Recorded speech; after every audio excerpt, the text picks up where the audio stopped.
Bayangkan sebuah wilayah kecil di tepi laut Mediterania, padat penduduk, rapuh, dan sudah bertahun-tahun menjadi pusat konflik yang tak pernah padam. Gaza.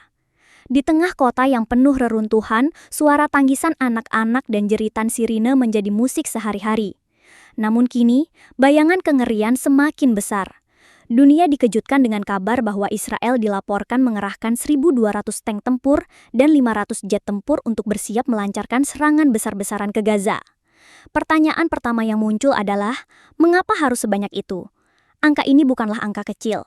1.200 tank berarti kekuatan baja yang bisa menghancurkan seluruh jalur darat Gaza dalam hitungan jam. Dan 500 jet tempur adalah armada udara yang bahkan bisa menyamai kekuatan militer negara besar di dunia. Jika seluruh kekuatan ini benar-benar dilepaskan, maka Gaza, sebuah wilayah kecil yang panjangnya hanya sekitar 40 km dan lebarnya 10 km, benar-benar bisa diratakan dalam arti sebenarnya. Bayangkan, satu tank saja mampu menghancurkan sebuah gedung besar. Jika ribuan tank melaju bersama, jalan-jalan Gaza akan seperti lautan besi yang tak terbendung. Ditambah lagi dengan ratusan jet tempur yang siap mengebom dari udara, bayangan kehancuran total bukan lagi sekedar ancaman, melainkan kenyataan yang menunggu untuk terjadi. Sejarah mencatat, belum pernah ada pengerahan militer sebesar ini di kawasan Timur Tengah sejak perang-perang besar di abad ke-20. Bahkan, banyak pengamat menyebutkan bahwa skala persiapan Israel kali ini lebih besar dibandingkan invasi Amerika Serikat ke Irak pada tahun 2003. Bayangkan, Gaza hanya sepetak kecil jika dibandingkan Irak. Maka, penggunaan ribuan tank dan ratusan jet tempur di wilayah sekecil itu terdengar seperti upaya penghancuran total. Dari sisi politik, langkah ini disebut-sebut sebagai bagian dari strategi Israel untuk menekan Hamas sampai titik nol. Pemerintah Israel menyatakan bahwa tidak ada tempat aman di Gaza jika Hamas masih bertahan. Namun apakah target sebenarnya hanya Hamas? Atau ada pesan politik lain yang ingin ditunjukkan kepada dunia?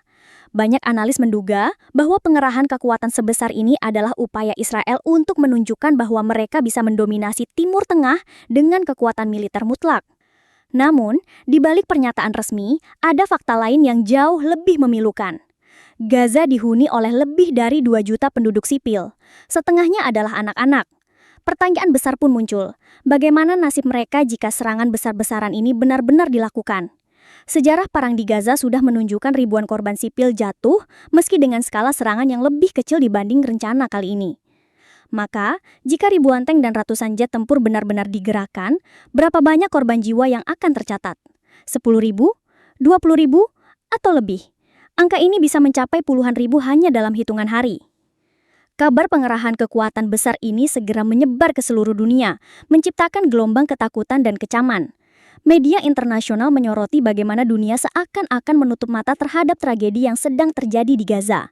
Banyak negara menyerukan penghentian eskalasi, tetapi hingga kini belum ada tanda-tanda bahwa Israel akan menghentikan persiapan militernya. Bahkan, beberapa laporan menyebutkan bahwa pasukan cadangan juga dipanggil untuk memperkuat kekuatan darat, sehingga jumlah tentara yang terlibat bisa mencapai ratusan ribu orang. Bagi warga Gaza, kabar ini bukan hanya headline berita. Ini adalah teror nyata yang menghantui mereka setiap malam. Setiap keluarga kini hidup dengan rasa takut yang konstan. Apakah rumah mereka masih berdiri esok hari? Apakah anak-anak mereka selamat dari serangan? Atau akankah mereka menjadi bagian dari angka statistik korban berikutnya? Bayangkan seorang ibu di Gaza yang berusaha menidurkan anaknya di tengah suara dentuman jauh di perbatasan. Bagaimana ia harus menjelaskan kepada anak kecilnya bahwa ada ribuan tank dan ratusan jet tempur yang sedang bersiap menghancurkan tanah tempat mereka tinggal? Bagaimana ia bisa meyakinkan bahwa semua akan baik-baik saja? Padahal, dunia tahu ancaman kehancuran semakin dekat. Sementara itu, di sisi lain perbatasan, pasukan Israel sudah menunggu perintah. Tank-tank berjajar di padang pasir. Jet tempur dipanaskan di landasan udara. Dan ribuan tentara bersiap maju. Semua mata dunia kini tertuju pada satu titik, Gaza. Apakah wilayah kecil itu akan menjadi saksi salah satu invasi militer terbesar di abad ke-21? Bagian pertama ini baru menggambarkan besarnya ancaman yang sedang membayangi Gaza. Namun pertanyaan yang lebih penting adalah, apakah benar pengerahan sebesar ini hanya soal melawan Hamas? Atau ada agenda tersembunyi di balik kekuatan baja yang begitu masif? Dan bagaimana reaksi dunia internasional ketika angka-angka korban mulai membengkak? Semua pertanyaan ini akan semakin jelas ketika kita masuk ke bagian selanjutnya dari kisah ini. Setelah kita melihat besarnya ancaman yang membayangi Gaza, dengan pengerahan 1.200 tank dan 500 jet tempur, muncul pertanyaan yang tak bisa dihindari. Apa sebenarnya tujuan Israel dengan langkah militer sebesar ini? Apakah benar hanya sekedar melawan Hamas? Ataukah ada tujuan lain yang lebih luas, lebih politik, dan lebih berbahaya? Israel dalam pernyataan resminya menegaskan bahwa Hamas adalah alasan utama di balik mobilisasi ini. Mereka menuduh Hamas tidak hanya melakukan serangan roket ke wilayah Israel, tetapi juga menggunakan warga sipil Gaza sebagai tameng hidup. Dengan narasi semacam ini, Israel mencoba membenarkan penggunaan kekuatan militer yang masif, bahkan di mata dunia internasional. Namun semakin lama alasan tersebut dipandang tidak cukup kuat untuk menjelaskan mengapa harus ada ribuan tank dan ratusan jet tempur yang dikerahkan. Banyak analis percaya bahwa pengerahan besar-besaran ini adalah bagian dari strategi jangka panjang Israel untuk menguasai Gaza sepenuhnya. Bukan hanya mengalahkan Hamas, melainkan menghapus seluruh kemungkinan perlawanan dari wilayah kecil tersebut. Gaza telah lama dianggap sebagai duri di sisi Israel, tempat di mana perlawanan Palestina terus bertahan meski diblokade dan dikepung dari segala arah. Dengan kekuatan militer sebesar ini, Israel ingin memastikan bahwa Gaza benar-benar lumpuh, baik secara militer maupun sosial. Namun masalahnya tidak sesederhana itu. Gaza dihuni oleh lebih dari 2 juta penduduk sipil. Setengahnya adalah anak-anak. Pertanyaan besar pun muncul. Bagaimana nasib mereka jika serangan besar-besaran ini benar-benar dilakukan?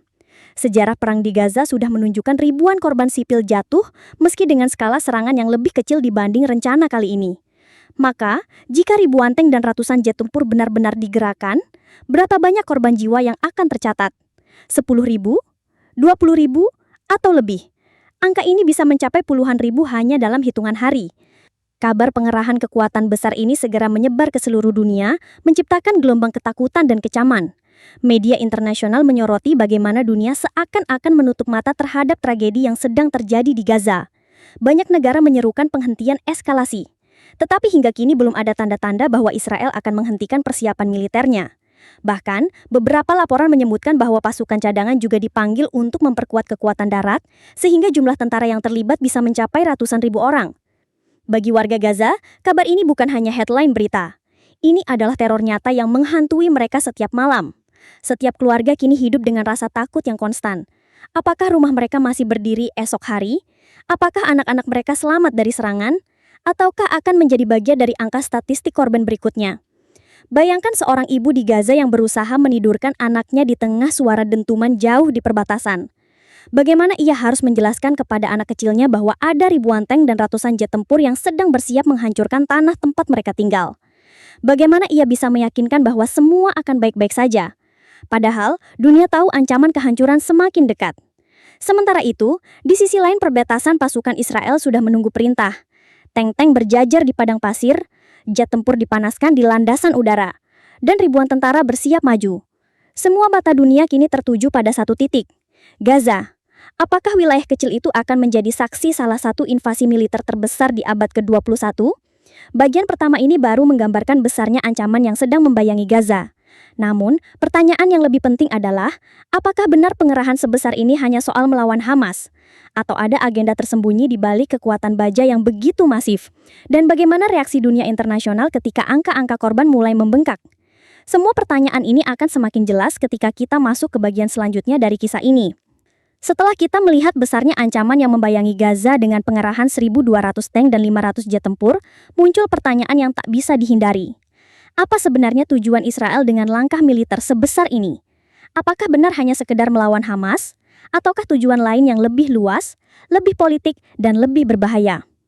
Israel dalam pernyataan resminya menegaskan bahwa Hamas adalah alasan utama di balik mobilisasi ini. Mereka menuduh Hamas tidak hanya melakukan serangan roket ke wilayah Israel, tetapi juga menggunakan warga sipil Gaza sebagai tameng hidup. Dengan narasi semacam ini, Israel mencoba membenarkan penggunaan kekuatan militer yang masif, bahkan di mata dunia internasional. Namun semakin lama alasan tersebut dipandang tidak cukup kuat untuk menjelaskan mengapa harus ada ribuan tank dan ratusan jet tempur yang dikerahkan. Banyak analis percaya bahwa pengerahan besar-besaran ini adalah bagian dari strategi jangka panjang Israel untuk menguasai Gaza sepenuhnya. Bukan hanya mengalahkan Hamas, melainkan menghapus seluruh kemungkinan perlawanan dari wilayah kecil tersebut. Gaza telah lama dianggap sebagai duri di sisi Israel, tempat di mana perlawanan Palestina terus bertahan meski diblokade dan dikepung dari segi. Inilah yang membuat konflik ini menjadi semakin kompleks. Pengerahan 1.200 tank dan 500 jet tempur mungkin terdengar menakutkan, tetapi Gaza bukanlah medan perang kosong. Gaza adalah kota yang hidup, dengan gang sempit, rumah padat, dan jutaan orang yang tinggal di dalamnya.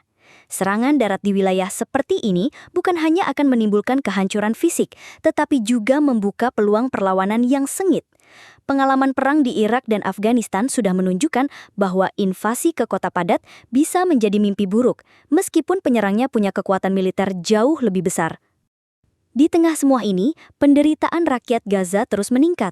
Laporan dari lembaga kemanusiaan menyebutkan bahwa lebih dari 60.000 orang sudah kehilangan nyawa sejak konflik eskalasi terbaru dimulai. Rumah sakit kewalahan, listrik padam, dan makanan semakin sulit ditemukan. Bayangkan, sebuah kota yang dihuni jutaan orang kini hidup dalam kondisi tanpa pasokan dasar, sementara ribuan tank dan ratusan jet tempur hanya menunggu aba-aba untuk menyerbu. Apakah ini yang disebut perang melawan terorisme? Ataukah ini hanyalah penghancuran sebuah bangsa yang tak berdaya? Gambaran ini membuat banyak pihak menuduh bahwa Israel bukan sekadar ingin menghentikan Hamas, melainkan ingin mengosongkan Gaza. Narasi tentang pembersihan total mulai muncul di berbagai media, menimbulkan ketakutan bahwa kita sedang menyaksikan salah satu tragedi kemanusiaan terbesar abad ini. Dunia mungkin pernah melihat Aleppo di Suriah hancur akibat perang, atau Mosul di Irak porak-poranda karena invasi. Tetapi Gaza memiliki dimensi yang berbeda. Gaza terlalu kecil, terlalu padat, dan terlalu rapuh untuk menghadapi serangan sebesar ini. Yang lebih menakutkan lagi, ada kabar bahwa selain 1.200 tank dan 500 jet tempur, Israel juga menyiapkan ribuan artileri berat dan kapal perang yang menghadap ke Laut Mediterania. Dengan kata lain, Gaza bukan hanya terancam dari darat dan udara, tetapi juga dari laut.